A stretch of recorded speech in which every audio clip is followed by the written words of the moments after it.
ভাই আমি আমার মারে কল করতেছি, আপনারা কেউ একটু কথা কইেন না। হ্যাঁ, আসসালামু আলাইকুম মা, ঈদ মুবারক। আলহামদুলিল্লাহ মা, অনেক বালা কাটছে। আর এই প্রথম বিদেশি ঈদ করছি তো, আর আমরা তো আজকে নামাজের পর সেমাই খাইয়া আমরা সব বিদেশি খাবার খাইছি। এই যে পিছে দেখতেছো না, এই বিল্ডিংটা হচ্ছে অনেক পুরানো বিল্ডিং। আর আমরা আজকে সারাদিন ঘুইরা এখন আমরা বন্ধু বান্ধব মিলে এই পুরান বিল্ডিংটা দেখতে পাইছি।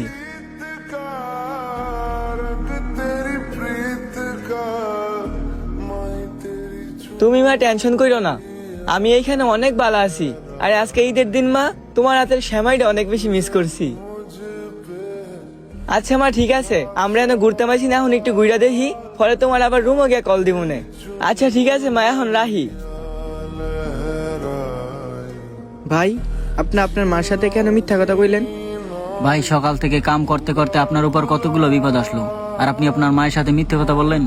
ভাই আজকে ঈদের দিন সারাদিন কাজ করে এই রুটিগুলা খাইতেছি, আর আপনি আপনার মারে কইলেন বিদেশি খানা খাইলেন। আরে ভাই, আমি প্রবাসে হওয়ার আগে ভাবতাম প্রবাসে অনেক শান্তি, কিন্তু এই প্রবাসে আইয়া এই 2 দিনে আমি যেই কষ্ট করছি, এই কষ্টের কথা যদি আমার মার কাছে কই, আমার মাই মইরই যাইব।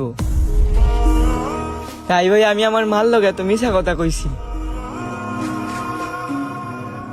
হ ভাই, ঠিকই কইছেন।